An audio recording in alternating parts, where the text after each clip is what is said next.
오늘은 사무엘상 17장을 함께 볼 텐데, 이 17장은 너무나도 여러분들이 잘 아는 내용입니다. 그렇죠?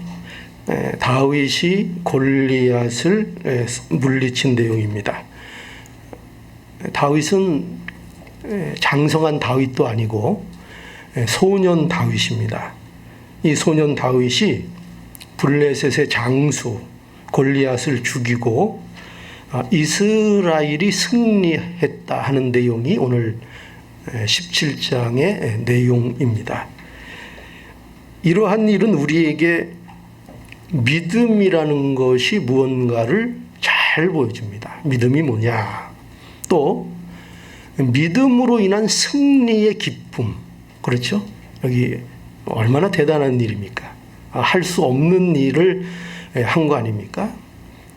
그래서 이 내용들은 우리에게 이처럼 믿음의 승리, 그래서 우리에게 믿음에 대한 큰 도전을 주는 그런 하나님의 말씀입니다.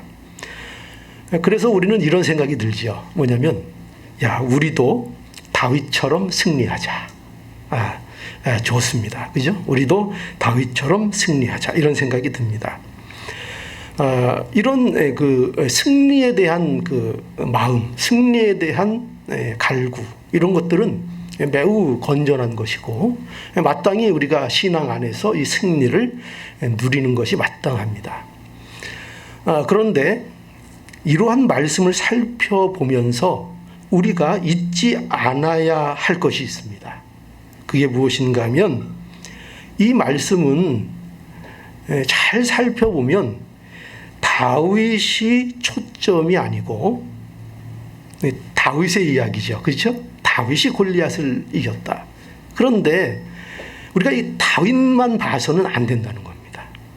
우리가 우리의 이 시각을, 성경을 보는 시각을 다윗이 훌륭하구나, 다윗이 믿음이 있었구나, 다윗이 잘했구나, 그러니 우리도 다윗처럼 승리하자.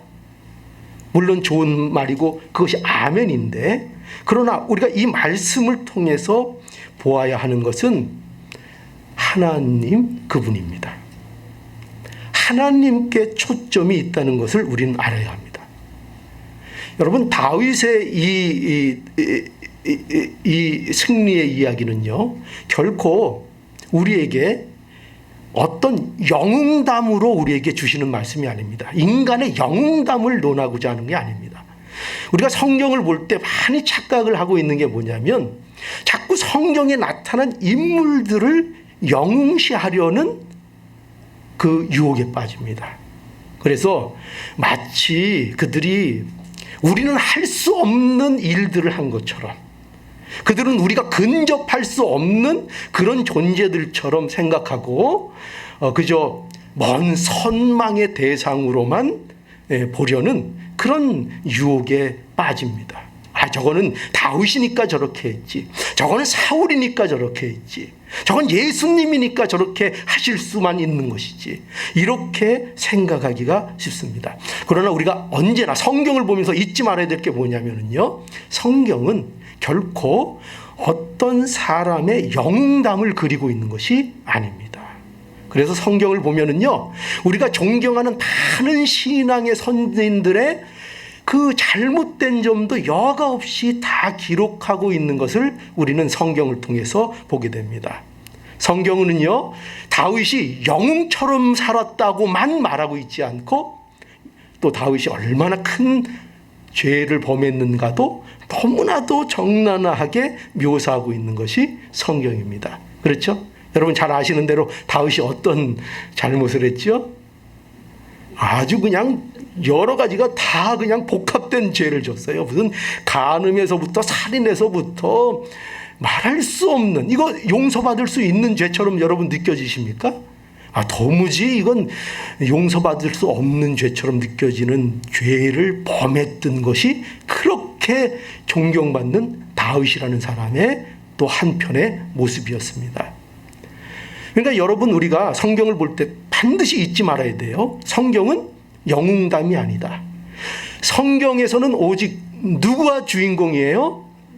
하나님이 주인공이시고 하나님이 우리를 위해서 보내신 예수 그리스도만이 성경의 유일한 증거입니다. 그래서 우리는 하나님에 대한 말씀이라는 걸 알아야 된다. 이 말씀도 하나님에 대한 말씀이에요. 이것이 왜 이렇게 중요한가 하면은요, 우리는 우리의 신앙이 우리가 아닌 우리의 신앙의 승리라는 것이 우리가 아닌 하나님께 달려있다는 것을 우리는 알아야 하기 때문입니다. 이걸 꼭 알아야 합니다. 그러니까 우리 신앙의 핵심은 뭐냐? 초점은 뭐냐? 하나님이 어떠한 하나님인가에 초점이 있는 겁니다. 그러니까 하나님, 우리가 왜 승리할 수 있는가? 우리의 신앙이 왜 실패하지 않는다고 우리가 확신할 수 있는가? 그것은 우리를 근거해서 얘기하는 게 아닙니다. 우리가 뭐 용맹스럽다든지 우리가 무슨 종교심이 깊다든지 이런 우리의 어떠함을 근거로 해서 확신하는 것이 아니라 하나님이 어떤 분인가? 하나님이 어떤 분이시기에 우리를 이토록 살리시는가? 우리를 이토록 승리하게 하시는가? 그게 성경이 말하고 있는 초점입니다. 그러니까 우리는 성경을 볼 때마다, 성경의 의인들을 볼 때마다 그 말씀 속에서 뭘 반드시 확인해야 돼요? 도대체 하나님이 어떤 분이시길래 저 사람을 저렇게 승리하게 하셨을까? 그렇죠? 우리는 그것을 보아야 하는 것입니다. 자, 그러면 성도는 무엇을 우리가 믿어야 하는가? 성도가 믿는 하나님은요, 첫째, 살아계신 하나님. 살아계신 하나님을 믿는 것이 성도입니다. 저와 여러분들이 믿는 하나님은 어떤 하나님이에요?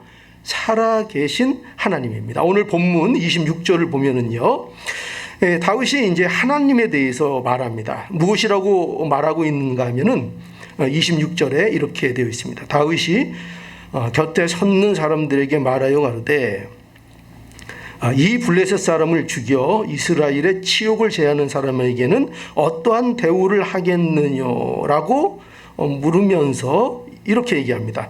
이 할례 없는 블레셋 사람이 누구간데 사시는 하나님의 군대를 모욕하겠느냐.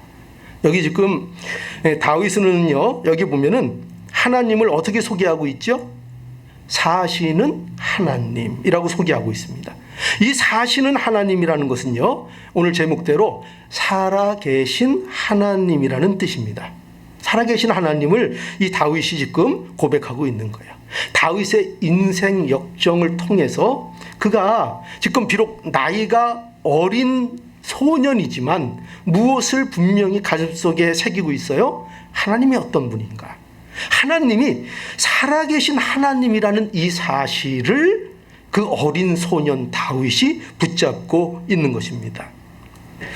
여러분, 그러면은 여러분들은 어떠십니까? 살아계신 하나님을 믿고 계십니까? 네, 그렇죠. 살아계신 하나님. 그런데 이 살아계신 하나님이라는 뜻이 무엇인가 조금 생각해 봐야 합니다. 살아계신 하나님이라는 것은요, 우리가 쉽게 생각하면 이렇게 생각할 수 있어요. 하나님이 죽지 않고 아직까지 살아계시다? 마치 그런 식의 하나님으로 생각할 수 있어요. 그러니까 무슨 사람이 죽고 사는 것처럼 하나님도 여태 하나님이 살아계시네? 아이고, 여태 창세전부터 계셨던 하나님이 여태 우리까지 살아계셔서 죽지도 않고 살아계셔서 지금까지 역사하시. 그렇게 살아계시다, 이렇게 생각할 수 있습니다. 그런데요, 이 살아계신 하나님이라는 것은요, 무슨 그렇게 사람처럼 죽고 산다 이런 의미로 살아계시다는 것이 아니라, 그런 것이 아니라 하나님이 주권적으로 역사하시는 하나님이시다, 이겁니다. 하나님은 어떤 하나님이냐? 하나님이 주권적으로 누구의 힘을 빌거나 어떤 것을 의지하시는 하나님이 아니라 하나님이 온전히 스스로 계신 자로서 스스로 역사하시고 일하시는 주권적인 하나님, 모든 것을 통치하시고 역사하시는 하나님이시다라가 뭐라고요? 그게 살아계신 하나님이라는 뜻입니다. 살아계신 하나님. 그러니까 하나님께서 우주의 전 시간과 공간과 그 역사 속에 개입하시며 활동하시며 통치하시는 완전한 통치를 이루시는 하나님, 그분, 그 하나님을 얘기할 때 하나님이 살아계시다 이렇게 말하는 것입니다. 그렇죠? 이게 하나님이 살아계시다는 것입니다. 여러분, 그러면 하나님이 살아계시다는 것을 무엇으로 알까요? 전능하신 하나님이니까. 예. 거기에 아무도 토를 달 사람이 없습니다. 전능하신 하나님이니까. 예. 또, 왜, 우리는 무엇을 통해서 하나님이 살아계시다는 것을 알 수 있습니까? 우리에게 무엇을 통해서 명확하게 알려주십니까? 예수님을 통해서도 알려주시고요. 그 예수님에 대한 것도 어디에 기록되어 있습니까? 성경에 기록되어 있습니다. 하나님의 말씀이죠. 하나님 말씀. 그죠? 우리가 하나님의 살아계심을 어떻게 알 수 있는가? 성경이 그렇게 증거하고 있는 거예요. 우리는 성경을 무엇으로 믿습니까? 하나님의 말씀으로 우리는 믿습니다. 그리고 그 하나님의 말씀은 무엇라고 계속 증거하고 있는가? 하나님은 살아계시다 하는 겁니다. 하나님은 살아계시다. 여러분, 성경의 처음부터 끝까지 기록된 모든 말씀의 내용이 뭐냐? 하나님이 살아계시다는 거예요. 하나님이 살아계시다. 물론 그 안에는 또한 예수 그리스도가 중심입니다. 그러나 또한 그 모든 내용과 기록은 결국 우리에게 뭘 보여줘요? 하나님이 살아계시다. 봐라, 하나님이 살아계시다. 창세기 1장 1절이 뭡니까? 예, 태초에 하나님이 천지를 창조하셨다. 이것도 무슨 말이에요? 하나님이 살아계시다는 얘기예요. 결국은 하나님은 살아계신 하나님이다 말씀하고 있는 것입니다. 이것이 성경의 증언입니다. 그래서 시편 33편 13절에서 15절의 말씀을 보니까요, 하나님 여호와께서 하늘에서 감찰하사 모든 인생을 보시며 곧 그 거하시는 곳에서 세상의 모든 거민을 하감하시도다. 저는 일반의 마음을 지으시며 저희 모든 행사를 감찰하시는 자로다. 하나님이 어떤 하나님이래요? 감찰하시는 하나님. 감찰하는 게 뭐예요? 머리끝에서 발끝까지 다 이렇게 세세하게 살핀다는 뜻이에요. 하나님은 보시는 하나님이세요. 우리를 보시는 하나님, 우리를 감찰하시는 하나님, 우리의 마음을 지으신 하나님, 우리의 모든 행사를 살펴보시는 하나님이시다. 이렇게 시편 기자가 고백하고 있죠. 이게 곧 무슨 말이에요? 하나님이 살아계시다는 표현이잖아요. 뭐 여러 가지로 표현하고 있지만 한마디로 얘기하면 살아계신 하나님을 증거하고 싶은 거예요. 저도 오늘 이 시간에 누구를 증거하고 싶은 거죠? 살아계신 하나님, 그냥 하나님도 아니고 살아계신 하나님을 증거하고 싶은 겁니다. 여호수아 3장 7절에서 10절에 보니까요, 여호와께서 여호수아에게 이르시되 내가 오늘부터 시작하여 너를 온 이스라엘 목전에서 크게 하여 내가 모세와 함께 있었던 것 같이 너와 함께 있는 것을 그들로 알게 하리라. 뭘 알게 한다는 거예요? 그렇죠. 하나님이 살아 역사하신다는 것을 알게 하시겠다는 거예요. 가나안 족속을 쳐서 물리치게 하시겠다는데 왜 그렇게 하시겠다는가? 그 이유가 뭐라고요? 하나님이 살아 계시다는 것을 알리시겠다는 거예요. 그러니 모든 일의 배후에 하나님의 살아 계심이 증거되고 있는 것을 보게 됩니다. 베드로의 신앙 고백 아시죠? 베드로가 어떤 신앙 고백을 했습니까? 마태복음 16장 16절에 주는 그리스도시요 살아계신 하나님, 살아계신 하나님의 아들이시니다. 그죠? 주는 그리스도시요 살아계신 하나님의 아들입니다. 이게 베드로의 신앙 고백이었습니다. 그리스도인들은요, 어떤 사람들이냐? 하나님이 살아계심을 믿는 자들인 거예요. 하나님이 살아계심을 믿는 자들. 여러분, 그럼에도 불구하고요, 세상에는 이 하나님의 살아계심을 부정하는 것으로 가득 차 있습니다. 모든 이 세상에 흘러가는 정신, 이 세태, 이 모든 것이 중심이 뭐냐면은 우리 세상에서 그런 말 많이 써요. 트렌드, 이 지금 흐름. 세상이 뭐에 중심이 잡혀 있냐, 뭘 따라가느냐, 전부 다 뭐를 따라가느냐, 하나님이 살아계시지 않다는 거예요. 여러분, 그 독일의 철학자 니체가 한 유명한 말이 있죠. 무슨 말을 했습니까? 신은 죽었다. 신은 죽었다는 거예요. 여기서 신이 죽었다는 것은요, 아까도 말씀드렸지만 사람이 죽은 것처럼 그렇게 죽은 것을 얘기하는 게 아니고요. 그런 뜻이 아니라 신이 역사하지 않는다는 거예요. 신이 일하지 않는다는 거예요. 그러니까 신이라는 존재는 아무 의미가 없다는 거예요. 아무것도 도움이 되지 않는다는 거예요. 우리 일생에 도움이 되지 않는다는 거예요. 이렇게 나와서 예배드리고 너희들이 하나님 아무리 찾아도 그거 아무런 도움이 되지 않는다는 거예요. 아무 의미가 없다는 거예요. 왜죠? 뭘 주장해요? 세상은 죽었다는 거예요. 하나님은 그 의미 있는 존재가 아니라는 거예요. 세상을 하나님이 창조했다고 하더라도 지금 하나님, 그 신이라는 존재는 어떤 존재냐?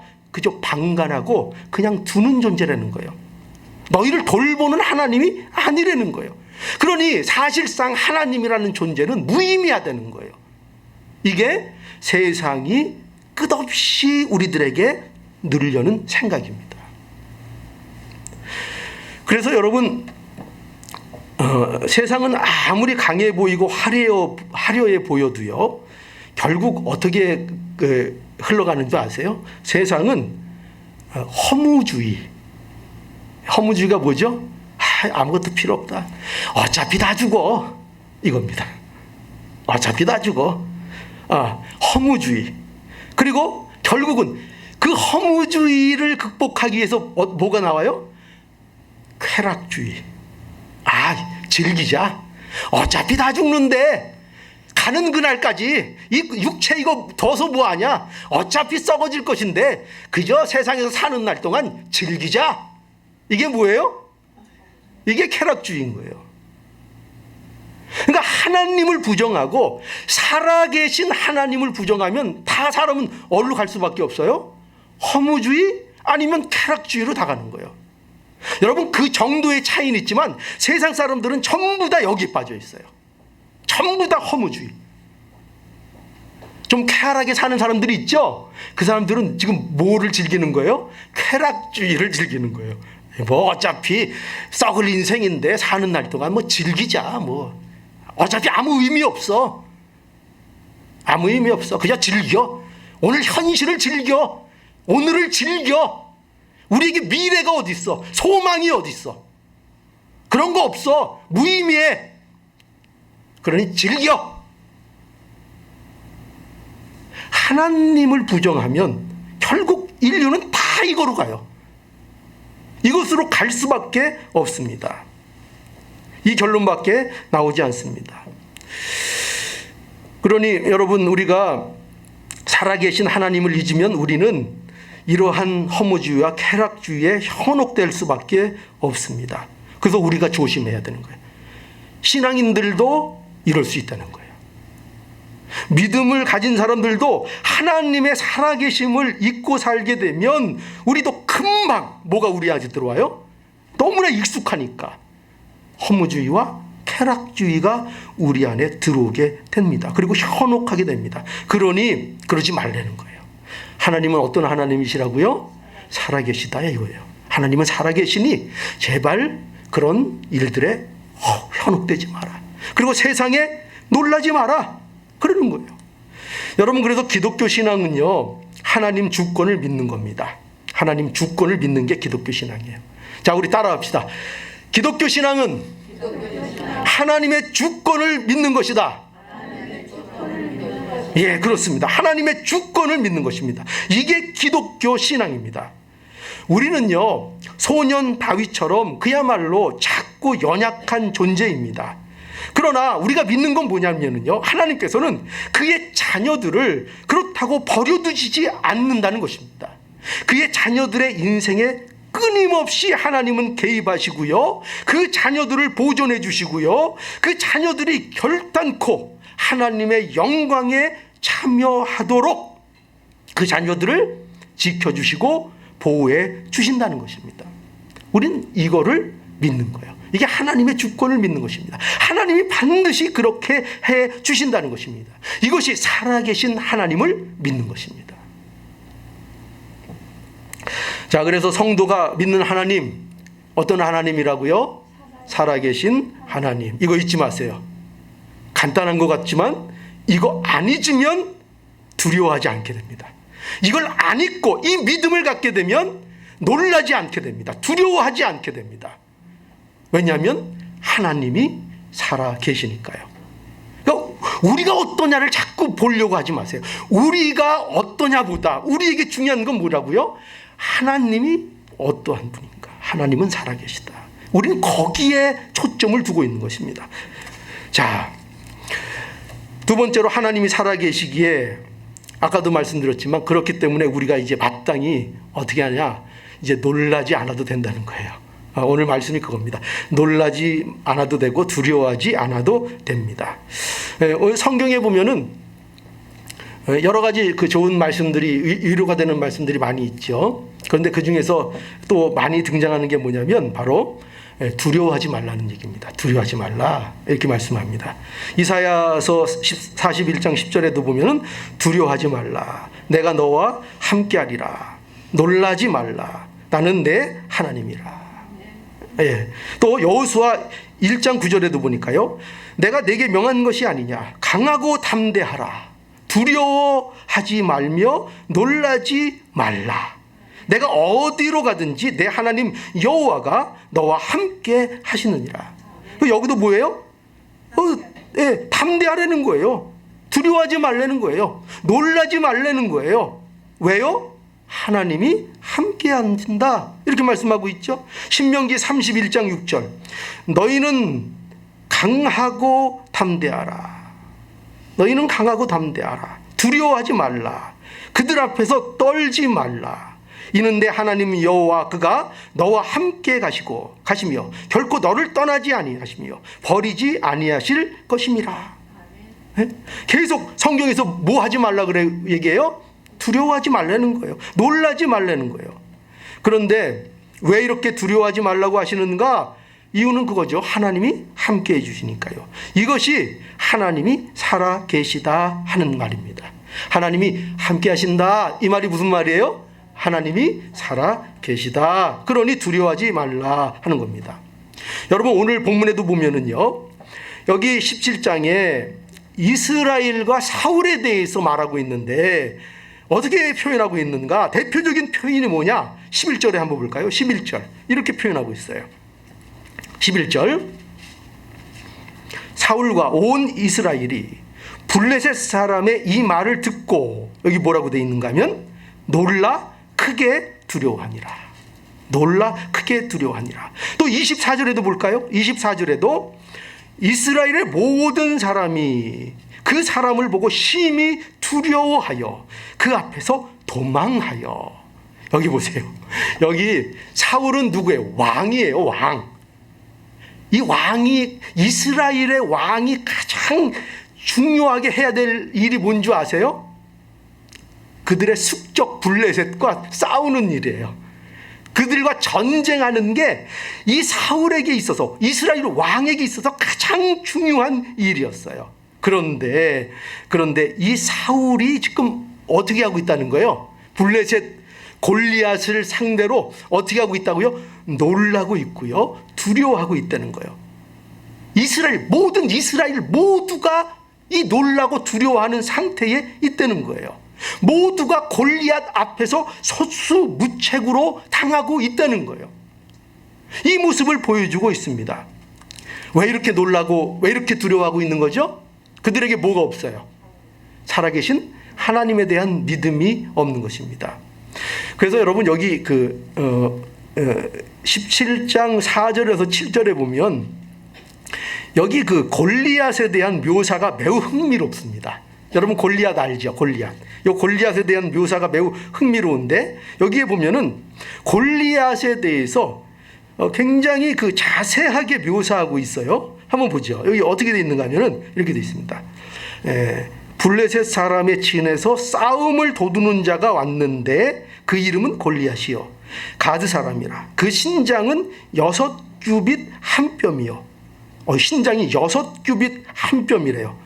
요걸 이제 계산해 보니까 대략 어느 정도가 나오냐면은 2m 83 정도가 나와요. 여러분 그 한국에서 제일 큰 농구 선수가 어느 정도 되는지 아세요?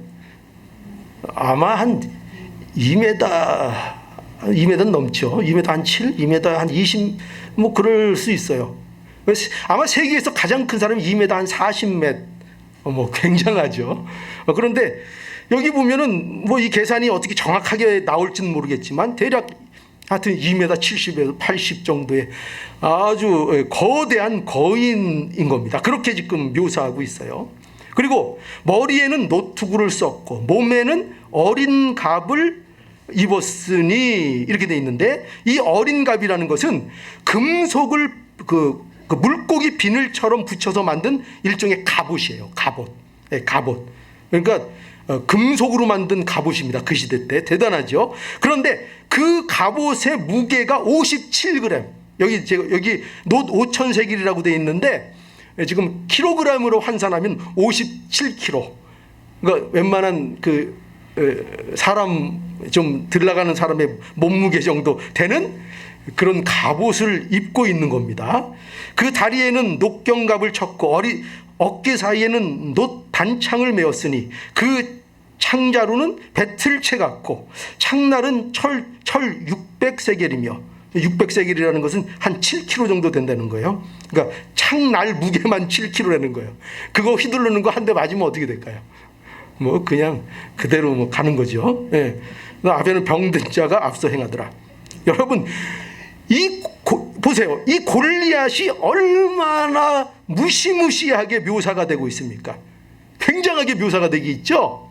물론 분명히 이거는 아마 사실에 가까울 겁니다. 굉장한 장수고 그 누구도 대적할 수 없는 무시무시한 거인인 골리앗인 것이 사실입니다. 그런데요, 근데 왜 이렇게 이 골리앗에 대해서 이렇게 자세하게 그 외모를 설명하고 있는가 하면 이것을 통해서 우리에게 보여주고 싶은 게 있는 거예요. 뭐냐면 지금 이스라엘의 영적 상태인 거예요.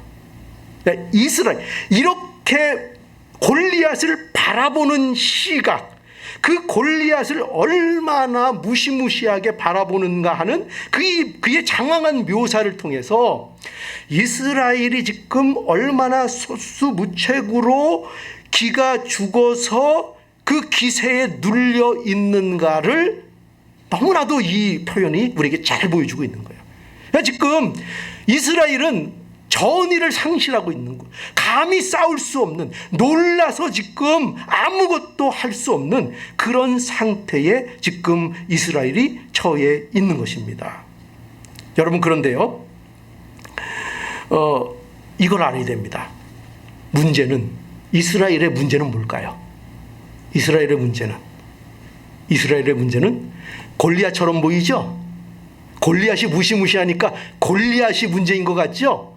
그러나 이스라엘의 문제거리는요, 안에 있는 것입니다. 내부에 있는 거예요. 이스라엘의 가장 큰 적은 골리앗이 아니라 안에 있는 거예요. 자신의 내부의 문제가 가장 큰 문제인 거예요. 다윗은요, 지금 이스라엘과 사울에게 이 사실을 명확하게 알려줍니다. 그래서 보세요. 26절을 보세요. 26절에 보면 오늘 본문으로 읽었던 부분인데 26절 한번 보시죠. 다윗이 곁에 섰는 사람들에게 말하여 가로되 이 블레셋 사람을 죽여 이스라엘의 치욕을 제하는 사람에게는 어떠한 대우를 하겠느냐. 이 할례 없는 블레셋 사람이 누구간데 사시는 하나님의 군대를 모욕하겠느냐라고 합니다. 여러분, 이 말은요, 이 지금 다윗이 지금 분개한 거예요. 화가 나여 있는 것입니다. 그런데 여러분, 이 다윗의 분개함은 얼핏 보면 블레셋에 대한 분노인 것 같고 골리앗에 대한 분노인 것처럼 보입니다. 그렇죠? 뭐 화가 났겠죠. 그죠? 그러나 우리가 이 내용에서 놓치지 않아야 될 게 뭐냐면, 지금 이 다윗은 무엇에 화가 나고 있는가 하면 이스라엘에 대해서 화가 나고 있는 거예요. 사울과 그 이스라엘 백성들에 대해서 분개하고 있는 겁니다. 지금 너희들이 살아계신 하나님을 모욕하는 저들에 대하여 어떻게 이렇게 속수무책으로 당할 수밖에 없는가? 어떻게 이런 모욕을 듣고도 너희들이 속수무책인가? 도대체 어떻게 된 것인가? 사실은 누구에게 분이 난 거예요? 이스라엘과 사울에게 대하여 분이 나고 있는 거예요. 우리는 이 사실을 알아야 됩니다. 여러분, 문제의 핵심은요, 문제의 핵심은 외부보다는 내부에 있다는 것을 언제나 알아야 됩니다. 여러분, 우리는 자꾸 뭘 얘기해요? 세상이 문제야, 이렇게 얘기합니다. 세상이 문제야. 여러분, 곰곰이 생각해 보세요. 세상이 언제는 문제가 아니었던 때가 있습니까? 세상은 언제나 문제입니다. 우리가 잘못 생각하고 빠지기 쉬운 함정이 무엇인가 하면은 우리 신앙의 성패를 자꾸 외부적인 문제로 돌리려고 한다는 것입니다.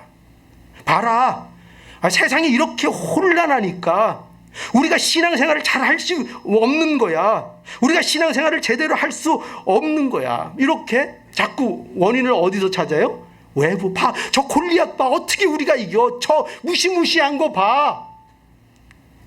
우리는 늘 그렇게, 사실은 뭐가 없는 거예요? 이스라엘 백성들에게 살아계신 하나님에 대한 믿음이 없는 거예요.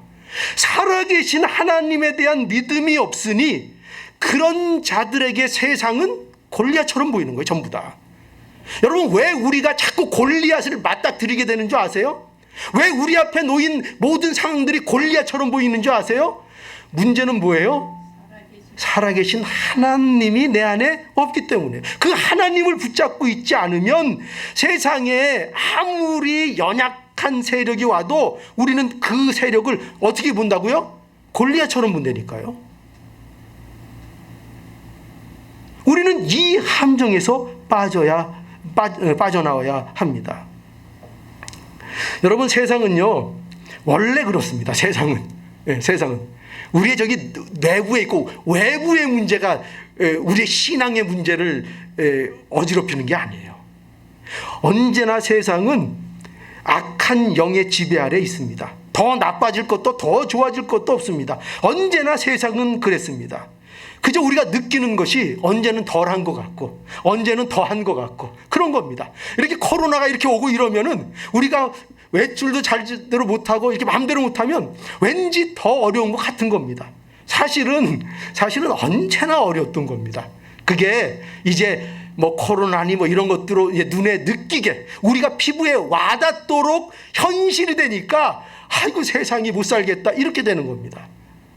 언제나 어려웠던 겁니다. 문제는 뭐라고요? 그런 환경이나 조건에 있는 것이 아니라 언제나 우리 내부의 문제에 있다는 것입니다.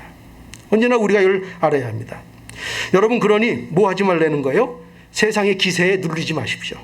세상을 두려워하지 마십시오. 세상은 우리에게 아무것도 하지 못합니다. 왜 그렇습니까? 하나님이 살아계신 하나님이시고 그분이 우리를 결코 망하도록 두지 아니하시는 하나님이시기 때문입니다. 그러니 우리는 두려워해야 합니다. 그런데 세상을 두려워하는 게 아니라 우리는 누굴 두려워해야 돼요? 하나님을 두려워해야 되는 겁니다. 하나님을 두려워하는 자는 세상에 놀라지 않습니다. 하나님을 두려워하는 자는 세상에 두려워하지 않습니다. 우리가 하나님을 두려워하지 않기 때문에, 살아계신 하나님을 두려워하지 않으면 세상이 너무 두려운 거예요. 자, 이제 제가 알려드렸어요. 성경 말씀을 통해서 두려워하지 않는 법, 세상에 놀라지 않고 두려워하지 않고 세상에 대해서 담대하게 믿음으로 맞설 수 있는 법, 뭘 붙잡으면 돼요? 살아계신 하나님, 그분이 나의 하나님입니다. 내가 살아계신 하나님을 믿는다. 이것을 붙잡는 믿음이 모두 될 수 있기를 간절히 바랍니다. 여러분, 이제 세 번째로 살아계신 하나님이시기 때문에 그의 자녀들을 반드시 하나님께서 구원해 주신다 하는 사실을 우리는 꼭 믿어야 되겠습니다. 하나님이 살아계신 하나님이시기 때문에 그의 자녀들을 반드시 구원하십니다. 오늘 내용을 또 보면은요, 아까도 말씀드렸지만 이스라엘과 사울이 지금 두려워하고 있다 그랬죠. 그런데 소년 다윗은 오히려 두려워하지 않고 있습니다. 어떻게 이럴 수 있는가? 어떻게 이렇게 담대할 수 있는가? 이러한 사실은 다윗과 사울의 대화 속에서 잘 드러나는데요. 34절을 한번 보죠. 34절입니다. 다윗이 사울에게 고하되 주의 종이 아비의 양을 지킬 때에 사자나 곰이 와서 양떼에서 새끼를 움키면 내가 따라가서 그것을 치고 그 입에서 새끼를 건져내었고 그것이 일어나 나를 해하고자 하면 내가 그 수염을 잡고 그것들을 쳐 죽였었나이다. 주의 종이 사자와 곰도 쳤은즉 사시는 하나님의 군대를 모욕한 이 할례 없는 블레셋 사람이리이까 그가 그 짐승 짐승의 하나같이 되리이다. 여기 보면 다윗이 사울에게 자신이 골리앗과 싸우겠다고 이제 말을 하는데요. 사울이 이것을 이제 만류합니다. 그러자 이제 다윗이 자신이 이길 수 있다는 근거를 이제 설명하는 겁니다. 그 근거가 뭐냐면 자신이 양을 지킬 때에 사자도 곰도 쳐 죽여 봤다는 겁니다. 그런데 여기까지만 우리가 보면은 다윗이 마치 자기 무용담을 말하는 것 같습니다. 내가 이렇게 어린 소년이고 이렇게 연약해 보여도 내가 사자도 잡았고 내가 곰도 때려잡은 이런 사람이니까 걱정 마십시오. 이런 말처럼 들립니다. 그러나 37절을 보면 이 다윗의 말뜻이 무엇인지가 명확해집니다. 자, 37절 한번 볼까요? 37절에 또 가로되 여호와께서 나를 사자의 발톱과 곰의 발톱에서 건져내셨은즉 나를 이 블레셋 사람의 손에서도 건져내리이다. 여기 보세요. 여기 다윗은 여호와께서 나를 사자와 곰의 발톱에서 건져내셨다는 것을 말하고 있죠. 또 블레셋 사람의 손에서도 건져내실 것이라고 확신하고 있죠. 여기서 이 건져낸다고 자꾸 얘기하고 있는데 이 건져내다는 것은 구출하다 하는 뜻입니다. 그러니까 구원하다라는 뜻입니다. 그러니까 지금 다윗은요, 뭐를 증거하고 있는가? 사자를 때려잡고 곰을 때려잡은 것이 내가 그 일을 한 것이지만 그 일을 사실은 누가 하신 거야? 누가 그 사자의 발톱에서 곰의 발톱에서 나를 건지신 거라고요? 살아계신 하나님이 그렇게 하신 것이다. 그러니 나의 실력이나 나의 용맹함으로 이 일이 이루어진 것이 아니라 비록 내가 싸운 것이 현실에서 맞는 얘기지만 그러나 하나님이 하신 일이다. 이것을 말씀하고 있는 것입니다. 여러분, 이것이 굉장히 중요합니다. 굉장히 중요합니다. 다윗이 가지고 있는 하나님에 대한 이해가 무엇인가 하면 하나님은 어떤 특별한 순간에만 또 어떠한 순간에만 그분이 필요에 따라 관여하는 분이 아니고 하나님은 언제나 어디서나 함께 하셨던 하나님이라는 것을 다윗은 이해하고 있는 것이고 그것을 고백하고 있는 것입니다. 그러니까 다윗이 이해하고 있는 하나님은 그저 이렇게 뭐랄까요, 어느 날 이렇게 뚝 벼랑간에 우리에게 뚝 떨어지신 하나님, 어느 날 갑자기 우리를 모른 척하다가 우리를 이제 도와주시는 하나님, 그 정도의 하나님으로 이해하고 있는 것이 아니라 다윗은 내가 어릴 적부터, 아니 내가 태중에 있는 때부터, 아니 내가 창세 전부터 나에게 사랑을 베푸시고 나에게 간섭하시고 역사하셔서 오늘날에 내가 이 자리에 역사하도록 하시는 그 하나님, 그러니까 역사 속에 일하셨던 그 하나님인 것을 다윗은 고백하고 있는 것입니다. 그러니까 우리의 신앙이 어떤 신앙이 되어야 되는가? 바로 이 다윗이 지금 고백하고 있는, 다윗이 때로는 넘어질 때가 많았습니다. 그러나 우리는 여기서 이 다윗이 지금 이해하고 있는 하나님을 우리가 알아야 한다는 것입니다. 이 하나님, 역사 속에 일하셨던 그 하나님, 역사의 하나님, 아브라함과 이삭과 야곱에게 역사하셨던 그 하나님, 이스라엘을 광야에서 인도하셨던 그 하나님, 그 하나님이 동일하게 우리에게 하나님으로 살아계셔서 역사하신다 하는 것을 우리는 믿는 것입니다. 이 하나님을 우리는 믿는 것입니다. 이것이 바로 역사적인 하나님, 이것이 살아계신 하나님입니다. 여러분, 이 살아계신 하나님이 오늘도 간섭하고 계신 줄 믿으십니까? 믿으십니까? 그러면 믿느냐? 그럼 뭐라는 거예요? 그러면 놀라지 마라. 그죠? 그 살아계신, 나가 살아있다는 걸 믿느냐? 그럼 놀라지 마라. 놀랄 일이 생기지? 그래도 놀라지 마라. 두려운 일이 생기지? 그래도 두려워하지 않아도 된다. 우리 두려워할 수밖에 없는 존재예요. 근데 하나님께서 말씀하신 건 뭐냐면, 내가 살아있는 하나님이기에 이제 놀라지 않아도 된다 이거예요. 놀라지 않아도 되고 두려워하지 않아도 된다는 거예요. 왜? 하나님이 살아계시니까. 여러분, 하나님이 살아계시다시는 이 사실이 우리에게 복인 걸 알아야 됩니다. 우리가 뭘 받아야 복인 줄 알죠? 하나님 그분의 존재가 우리에게 복입니다. 하나님 그분이 어떤 분인가가 우리에게 복인 것입니다. 하나님 그분이 어떤 분인가가 우리의 신앙과 우리의 미래와 우리의 소망과 직결되는 것입니다. 그러니 성경이, 오늘 하나님의 말씀이 이처럼 분명하게 하나님이 살아계시다 말씀하고 계시니 우리가 얼마나 기쁩니까? 얼마나 위로가 됩니까? 그러니 여러분, 우리가 골리앗과 같은 세상에 대해서 이제는 놀라지 않고 두려워하지 않을 수 있기를 바랍니다. 우리는 아무 재주도 없어요. 우리에게는 뭐 용맹함도 별로 없습니다.